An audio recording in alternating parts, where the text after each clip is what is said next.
Buenos días, buenas tardes, buenas noches, desde el lugar en donde se encuentren y a la hora que nos vean, reciban un cálido saludo. Estoy muy feliz y honrado porque hoy tengo una invitada especial y de lujo. Tenemos a la máxima autoridad de nuestro país en el campo de la educación.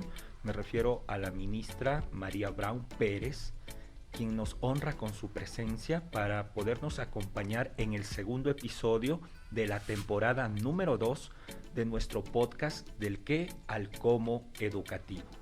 Estamos justamente aquí en el edificio del Ministerio de Educación en planta central en la ciudad de Quito, en el estudio de grabaciones Educa, que yo siempre lo había visto ya en producción en los videos cuando anuncian las autoridades, decisiones, informaciones. Yo tengo la oportunidad de que todo el set se ha armado aquí y es un espacio muy agradable, muy bonito. Nos han tratado como en casa.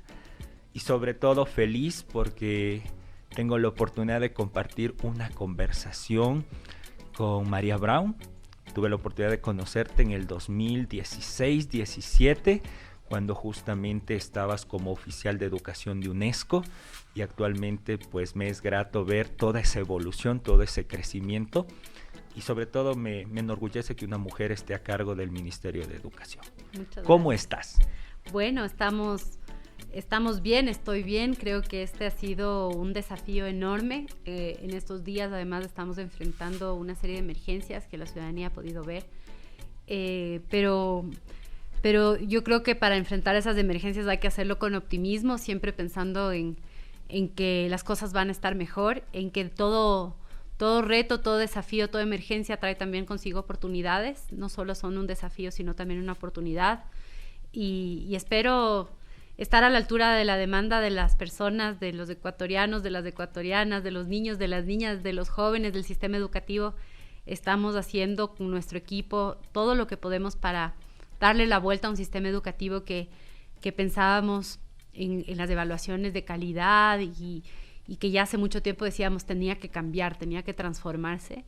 Y esa transformación tan necesaria siempre es desafiante, pero también apasionante. Y tengo el lujo, yo creo, igual que tú, y el honor de trabajar en algo que es tan lindo como la educación, que además es un ámbito en donde las personas que trabajamos en política pública educativa somos pocas. Entonces nos encontramos siempre como contigo. Es un ambiente muy agradable y yo creo realmente que somos amigos.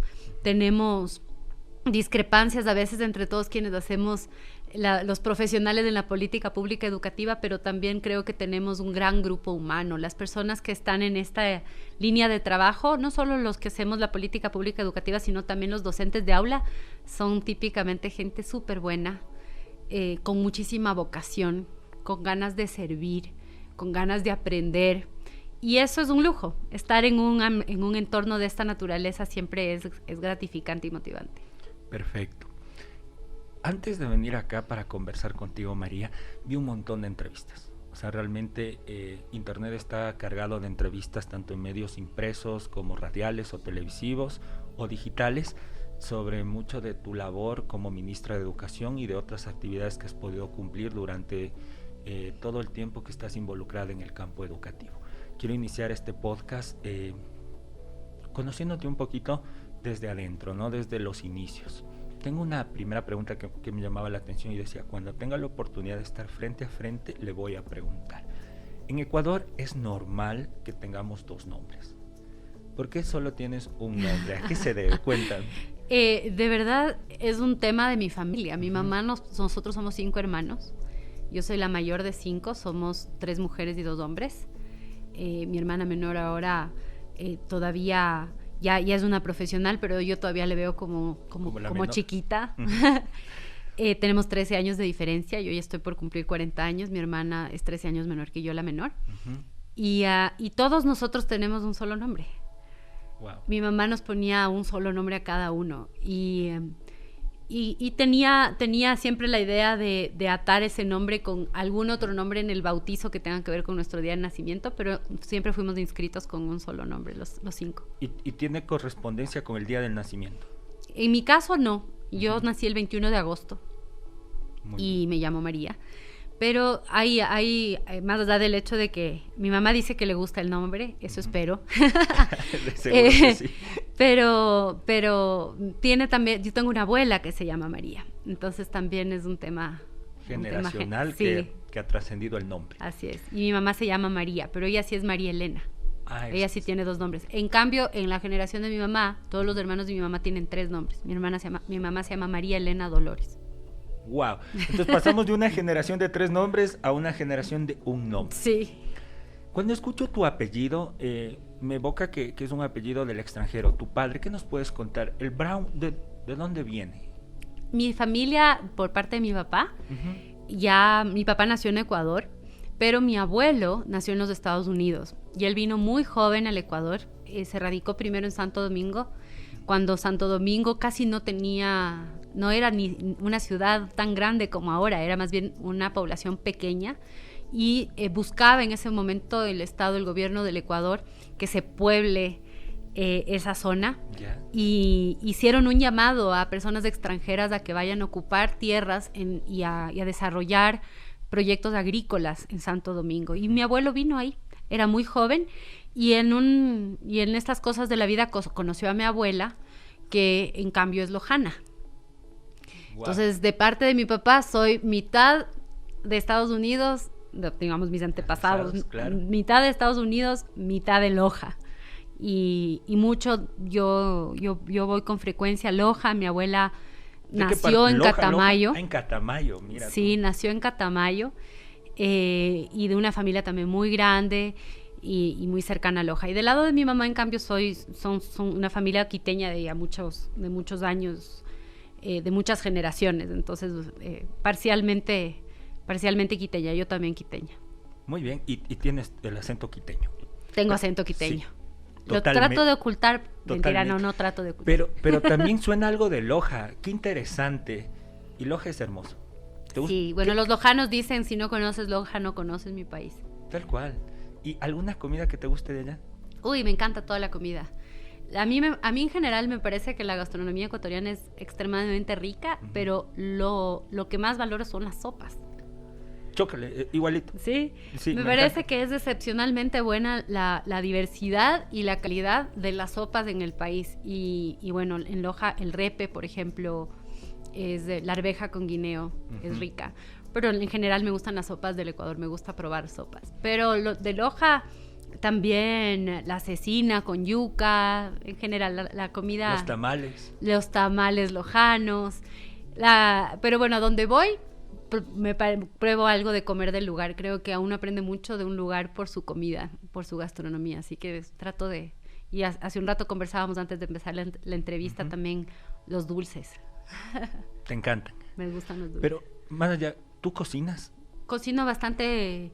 ¿Haces sopas? Bastante decente, diría yo. Ajá. Pero tengo una hermana que cocina excelente. Entonces, como ella cocina mucho mejor que yo, le das la posta. Generalmente le dejamos que ella cocine. Pero mi mamá cocina muy bien. Y bueno, y nos enseñó a todos mis hermanos. Todos mis hermanos cocinan rico, la verdad. Pero tengo una hermana en particular que es la que mejor cocina. Entonces ella es la que se lleva generalmente esa tarea. Además que le encanta. Familia grande, ¿te encanta? Familia grande. Nosotros, mi mamá de familia de muchísimos hermanos. Mi papá también, eran 7. Mi papá ya falleció. Y yo tengo una sola hija. Así que pasamos también de familia grande a familia chiquita. Una familia chica. Muy bien. Te gradúas del cole, te graduaste aquí en el colegio menor, y me parece extraordinario que en la juventud, María, estuviste un tiempo en Estados Unidos. Me parece interesante que estudiaste literatura tailandesa y religión budista. Sí. Cuéntame cómo era esa etapa de María enEstados Unidos estudiando ¿Cómo terminamos en eso? Claro, y religión budista. Bueno, yo empecé mi trayectoria escolar en un colegio católico de aquí de la ciudad de Quito, el Colegio Los Pinos. Luego pasé la secundaria al colegio menor. Con todos mis hermanos nos fuimos así en grupo y en manada.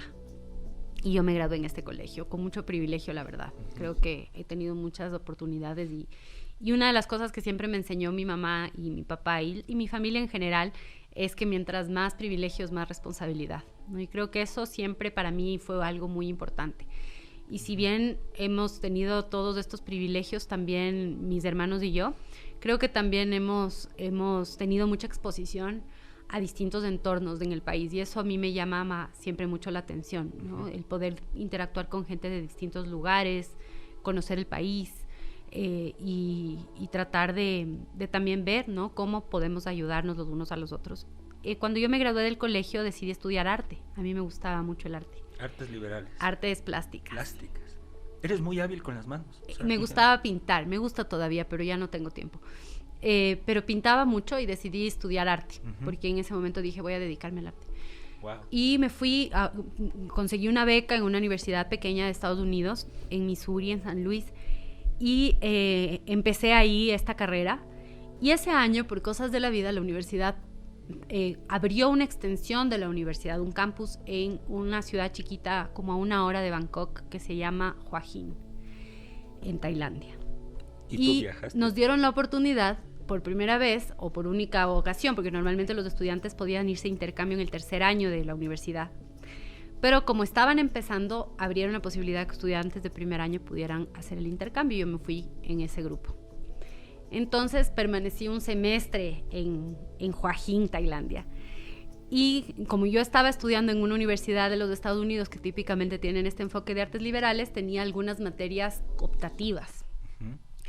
Y estudiaba, entonces aproveché ese año para estudiar algunas cosas de negocios, pero que eran las materias como del tronco común, digamos así. Y dado que estaba en Tailandia, qué mejor que estudiar literatura tailandesa y budismo. Porque además tenía el valor agregado que las clases de arquitectura tailandesa, literatura tailandesa y budismo tenían un componente en territorio. Entonces, con mucha frecuencia, el final de la semana consistía en ir a un territorio distinto de Tailandia, a un templo, para poder permanecer, interactuar con la comunidad de ese lugar, o con las monjas o los monjes budistas, y aprender cómo viven, y entender un poco más sobre la cultura, sobre su historia, y leer literatura traducida. No, en su momento algo entendía de tailandés, ahorita ya no, pero leíamos literatura tailandesa traducida a inglés. Y es muy interesante, sí, creo que te abre la mirada a otra cultura tan distinta a la nuestra, ¿no? Claro, yo creo que es una mirada totalmente distinta a la anglosajona y a la latinoamericana, ¿no? ¿Qué pasa después de este tiempo? ¿Qué cambia en María? Porque de querer ser o estudiar artes y de estar por Bangkok y llega a Argentina para estudiar relaciones internacionales. Sí. O sea, es un cambio de Brutal. 180 grados. Pero primero cuéntame, ¿por qué llegas a Argentina? ¿Por qué no te quedas en Estados Unidos o en Asia? O sea, en ese momento decidí, bueno, son cosas, hitos de la vida. Yo era muy cercana a mi abuela materna, y mientras yo estaba en Tailandia, mi abuela falleció. Oh.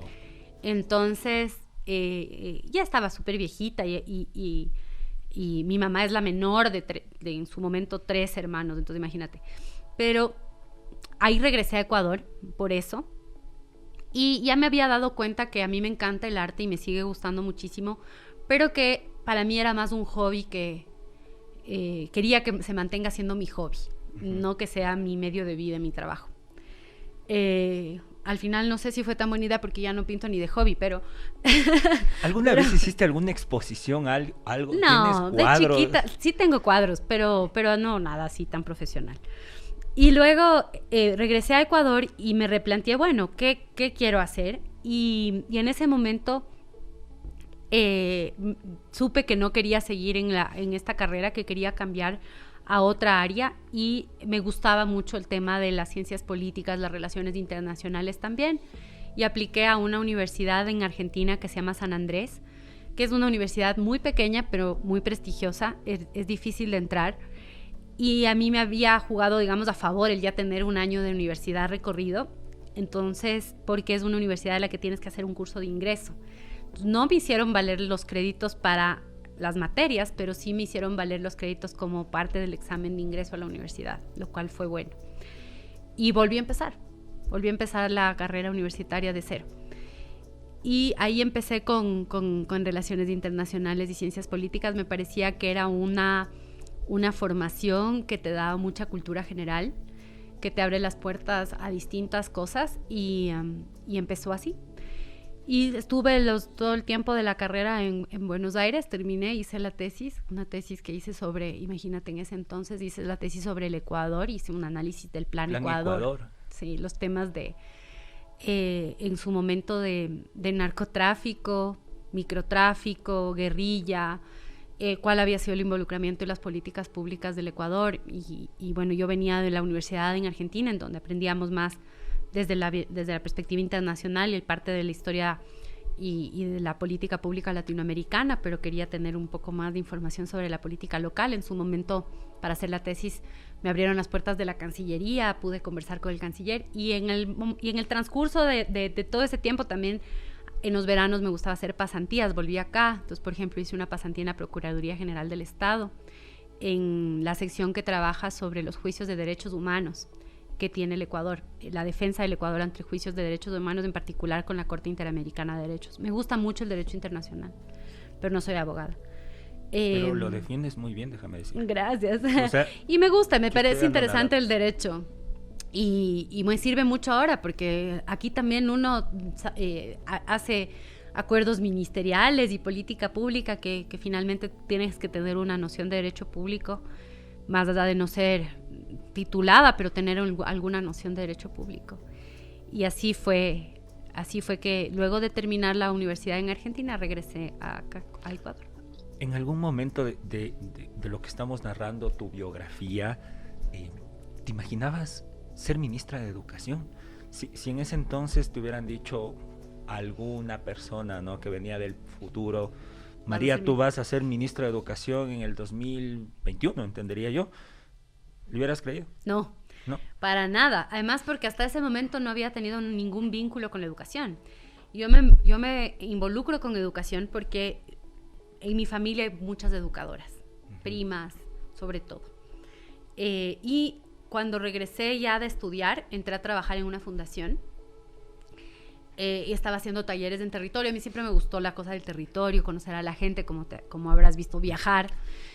Incansablemente. Entonces, me estaba yendo súper bien en esto, y una de mis primas tenían una centro de desarrollo infantil, una guardería.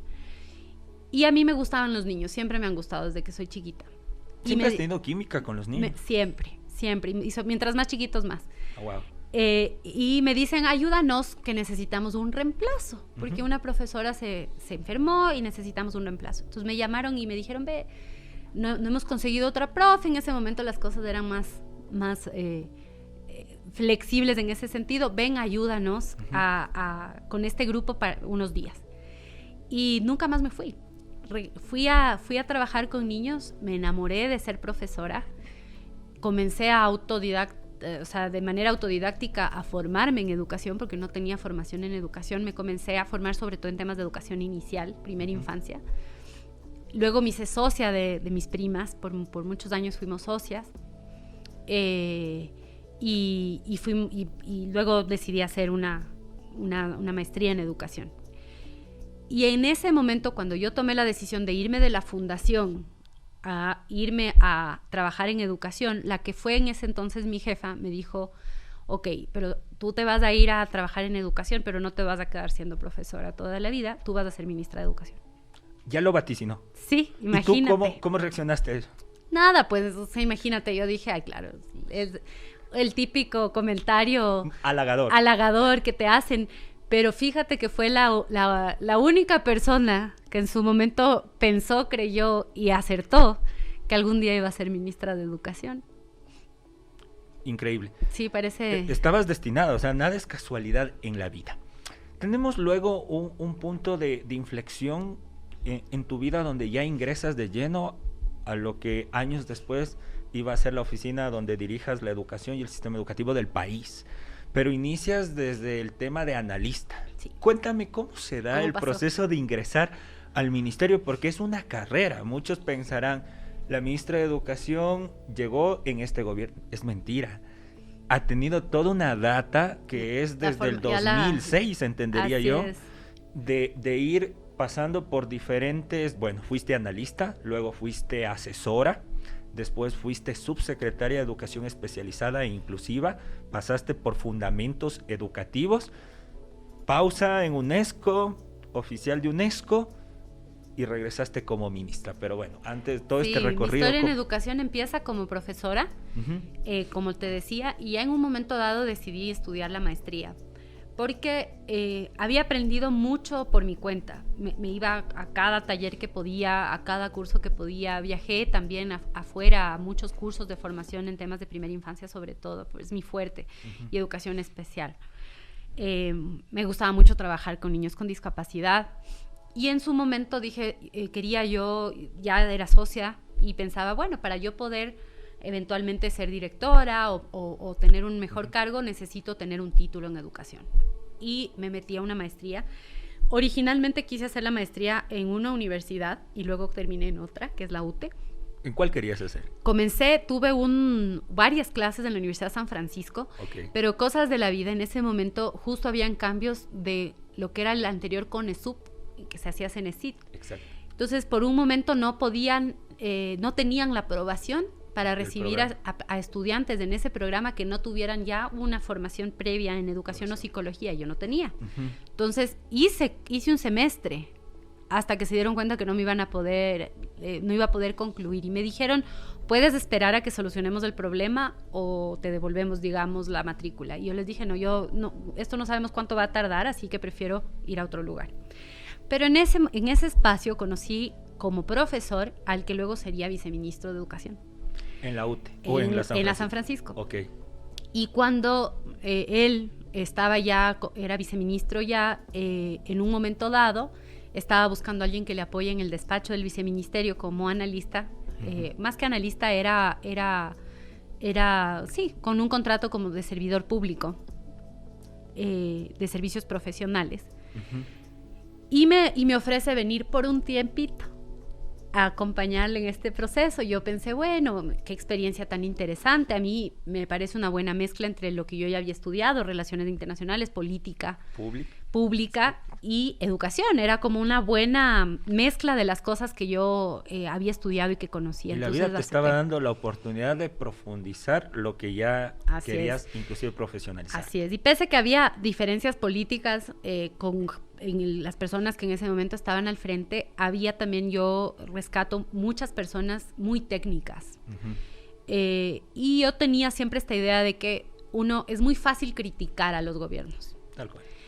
Y que independientemente que pueda haber discrepancia, lo más valioso es poder aportar. Y yo decía, para poder hacer una crítica informada, uno tiene que saber las cosas que pasan desde el otro lado y la razón por la cual se están tomando estas decisiones que te pueden parecer desacertadas. Porque no siempre una decisión se toma por las razones que uno cree. Entonces me pareció súper interesante y siempre dije, voy a vincularme desde el principio con el que fue mi profesor, luego viceministro. Le decía, yo quiero conservar un perfil muy técnico, y fue así. Me dejaron, tuve la oportunidad de trabajar alrededor de gente muy técnica y aprender mucho de ellos también y de él también. Y ahí fue que empecé en el despacho como servidor público. Luego pasé a ser asesora del viceministerio. ¿Y cuál es qué función hace una asesora? Le dices, oye, por favor, esto sí, esto no. Ahora ya no hay asesores en los viceministerios, pero en ese momento yo lo que hacía es el seguimiento a las prioridades de política pública con todas las subsecretarías a cargo del Viceministerio de Educación. Y eso me permitió también ver la articulación de las distintas subsecretarías o la falta de articulación entre distintas subsecretarías para la elaboración de política pública educativa. Y me dio una mirada muy amplia, te diría, del ministerio, conocer los distintos ambientes, las distintas funciones, las debilidades, las fortalezas, debilidades y fortalezas que tienen cada uno. Y en su momento dado me pidieron por mi perfil también que me haga cargo de la Subsecretaría de Educación Especializada e Inclusiva, que fue donde más tiempo estuve. Y lo que más disfrutaste, entendería yo, me porque encantaba. está a fin trabajar el tema de la inclusión.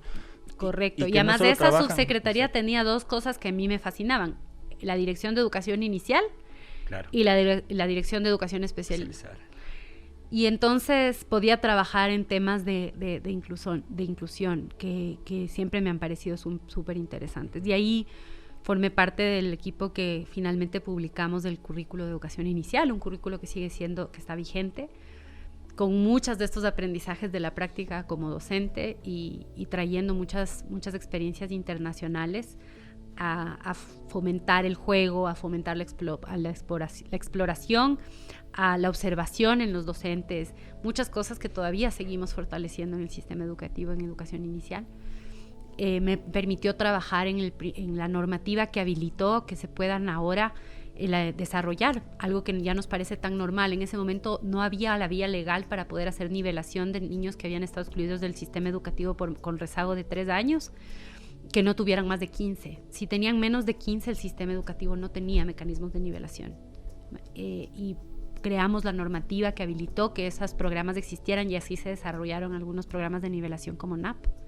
A partir de eso y con un trabajo también con gente tan valiosa como por ejemplo Juan Samaniego en el DIA, que trabajaba con Magola, y con ellos íbamos también visibilizando estas brechas que a veces estaban muy invisibilizadas, que hoy día ya se conocen y se discuten. Yo digo, eso es un triunfo, que la gente hable de eso es un triunfo. Hemos normalizado ciertos debates dentro del sistema educativo, pero antes era todo un no mito. Había información, había mucho desconocimiento, había casi nada de programas para atender estas necesidades. Entonces fue súper lindo. Y en educación especializada hicimos también algunos temas muy interesantes, como en ese momento emitir las primeras directrices del funcionamiento de las unidades de apoyo a la inclusión, de las UDAI. Y se crearon las UDAI durante mi gestión. Claro, siempre hay cosas que mejorar. Yo creo que en la política pública es un tema de constante innovación, pero sí se sentaron bases de cosas interesantes sobre las cuales se han construido políticas posteriormente, algunas muy valiosas y por las cuales he reconocido el país. Y luego ya yo salí del Ministerio de Educación, ya era mamá para ese entonces. ¿Cómo cambió tu vida la maternidad? Bueno, parte importante de la decisión de salir fue la maternidad, porque yo tenía un cargo de subsecretaria en el momento que yo fui madre, y la verdad es que son cargos extremadamente demandantes en tiempo.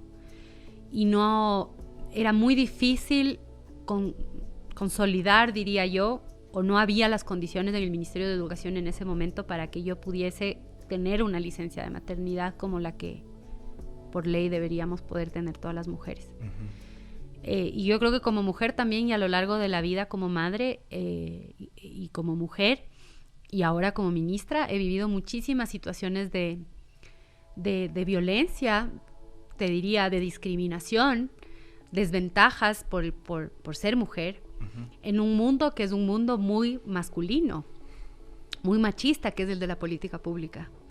Generalmente los espacios de poder son ocupados por hombres en general, y la educación no es la excepción. Fíjate tú que ahora mismo los gremios de docentes, que son como 15, están liderados en casi todos los casos por hombres, uno de ellos por una mujer. Eso te da, por ejemplo, una pauta, ¿no? Pauta, claro. Pese a que la mayoría de las docentes somos mujeres. O sea, es un mundo de muchas mujeres, sin embargo, los cargos de liderazgo muchas veces los ocupan los hombres. Eso te da una pauta que un área en donde parecería que hay más apertura y un campo más grande para mujeres, igual es difícil. Y ni se diga en espacios de mayor jerarquía y en otros mundos que son más masculinizados, ¿no? Entonces también yo creo que la maternidad me abrió mucho también la mirada hacia la exclusión y la discriminación basada en género, que es un tema en el que he podido trabajar después también, que me ha parecido muy enriquecedor, interesante, con gente muy valiosa también, muy, muy valiosa.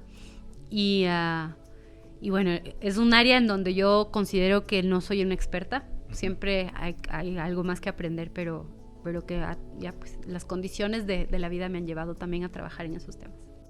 Vamos a cerrar la entrevista. Realmente yo valoro mucho que sea una mujer, que sea joven. ¿Quién está al frente del Ministerio de Educación? Estás en una época de cambio, un cambio de época, no sé lo que suceda, pero está pasando algo interesante en el Ministerio de Educación, se están produciendo cambios, reformas al reglamento de la Ley Orgánica de Educación Intercultural Bilingüe, la LOEIP.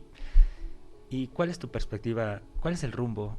Me imagino que todo esto que has ido trabajando, todos estos años de experiencia, han generado justamente esta transformación, este cambio que se está brindando. Sí, como hablábamos hace un rato, yo creo que una de las cosas que me dio el poder trabajar en el ministerio antes es tener un diagnóstico claro de lo que pasaba en nuestro país y la razón por la que se habían tomado ciertas decisiones, algunas acertadas y otras no, pero yo creo que en la gran mayoría de casos con buena intención. Pero luego tuve la oportunidad de estar 6 años en UNESCO, y en UNESCO fui oficial de educación para toda la región andina, Bolivia, Colombia, Ecuador y Venezuela. Y allí tuve la posibilidad de conocer a muchos expertos internacionales y aprender mucho sobre las políticas educativas a nivel internacional. Y hoy día yo diría tener muchísima información de política pública comparada. Estas 2 experiencias me dieron la posibilidad de ver que había cambios de los cuales se había hablado por muchísimos años, décadas incluso, que había incluso un consenso en que debían realizarse, pero no se hacían en Ecuador. Porque el tiempo nunca es suficiente, porque el costo político de estos cambios es muy alto, porque la voluntad política de los líderes en determinado momento no está, o el desconocimiento. No, son varias las razones, pero la realidad es que todos estábamos de acuerdo en el mundo de la academia y en el mundo de la cooperación internacional en temas de educación, que había que hacer cambios de fondo. Que había que hacer un cambio, pero que no sabía cómo. Entonces, del qué al cómo, tal cual. Y justo esto nos ayuda a pensar, bueno, el cómo. Y el cómo para nosotros fue plasmar un plan de trabajo muy claro, que fueron los 5 ejes, las 20 acciones. Primero, para resolver los problemas que teníamos, volver a clases presenciales era imperativo. Y luego iniciar un proceso de transformación que coincidencialmente luego fue acuñado incluso por el secretario general de las Naciones Unidas. Este año que pasó, 2022, fue la cumbre de la transformación educativa. Ya no solamente era yo la que hablaba de transformación, sino muchos ministros alrededor del mundo y muchos académicos, y nosotros estábamos en esa línea. Y eso nos dio la posibilidad de respaldar esta decisión con muchísima información. Y decidir pasar de un sistema educativo muy memorístico, anticuado, diría yo, basado en que valoraba muchísimo la información, a un sistema que valore las actitudes, las aptitudes, las destrezas, el comportamiento de las personas, que les dé posibilidad de desarrollarse de manera integral y que no solamente favorezca la parte académica, que es muy importante, pero no es lo único, y que atienda las enormes brechas que tiene el sistema. Una de las cosas que nosotros ya veíamos años, arrastrábamos déficit en aprendizajes, y seguimos todavía enseñando de la misma manera, pero el déficit sigue siendo el mismo. Queríamos que los resultados sean distintos, pero los cambios que se hacían son cambios muy pequeños, casi cosméticos. Y si queremos una transformación de fondo y rápida, las experiencias exitosas en el mundo nos muestran que los cambios también tienen que ser radicales, a veces riesgosos, pero que valen la pena. Un ejemplo, por ejemplo, de estos cambios muy radicales, Corea del Sur, Vietnam, que en pocos años han logrado transformar el sistema educativo y mejorar la calidad de los aprendizajes de los estudiantes, los resultados de los aprendizajes. Y eso es lo que hemos propuesto, una serie de cambios normativos, de la forma en la que se hacen las cosas en las aulas, de cómo se evalúa, de cómo se enseña, de qué se enseña, y eso se traduce en un nuevo reglamento a la ley. Eso se traduce en un nuevo currículum que será publicado a finales del 2023. Eso se traduce en un plan de formación permanente que tiene trayectorias formativas y no solo capacitaciones aisladas. Eso se traduce en un cambio en la formación inicial. Eso se traduce en una mejor articulación con la educación superior y acompañamiento en la orientación vocacional, en mayor inversión y mejor inversión más inteligente en educación, y mejor infraestructura, en más conectividad, en más equipamiento, en todas las aristas que hacen parte de la calidad educativa. Y una de las cosas que siempre debatimos con mi equipo es: queremos tener una definición nacional de calidad, en donde cuando yo hable de una educación de calidad, tú y yo entendamos lo mismo y que apuntemos a que esa transformación sea posible. Y eso es lo que estamos haciendo. Y esperamos haber sentado las bases en estos 2 años. Hemos hecho el trabajo para sentar las bases para que esa transformación se pueda dar. Que sea comprendida, que la gente entienda por qué estamos planteando los cambios que estamos planteando y que los lleven a cabo. Y yo espero que independientemente de quién esté sentado en este puesto como ministra, quién sea presidente o presidenta del país en el futuro, sin importar de qué partido político, de qué mirada, todos podamos trabajar a favor de una educación de calidad, y por esa misma definición de calidad, en donde la educación realmente haga lo que tiene que hacer, que es cambiar vidas. Totalmente de acuerdo, y te he escuchado con mucha atención. He disfrutado mucho esta conversación, María. Muchas gracias. Sé que tienes una agenda bastante compleja, que actualmente también están sucediendo cosas, como siempre en un sistema público, suceden cosas de forma rápida y uno tiene que actuar en ese momento. Te agradezco. La ministra de Educación nos ha acompañado en el podcast del qué al cómo educativo. Como dato referencial, en 2 años han habido muchos cambios de ministros. 5 se han mantenido. Una de ellas es nuestra ministra de Educación. Te deseamos la mejor de las suertes. Creemos que la política pública es justamente a largo aliento, no es que tenga que cambiarse de forma rápida. También estamos expectantes. Entiendo que es la mejor voluntad la que se ha imprimido para justamente estas reformas al reglamento, y esperamos, en un tiempo poder evaluarlas, que sean de beneficio para los estudiantes, para los docentes, y que ojalá tengamos otra oportunidad de poder seguir profundizando. Nos quedaron varios temas que podríamos haberlo extendido, pero entendemos que la agenda es compleja. Les agradecemos por su tiempo y nos vemos en otro episodio del qué al cómo educativo, de seguro con un invitado que aportará mucho a seguir comprendiendo todo lo que sucede en el campo de la educación.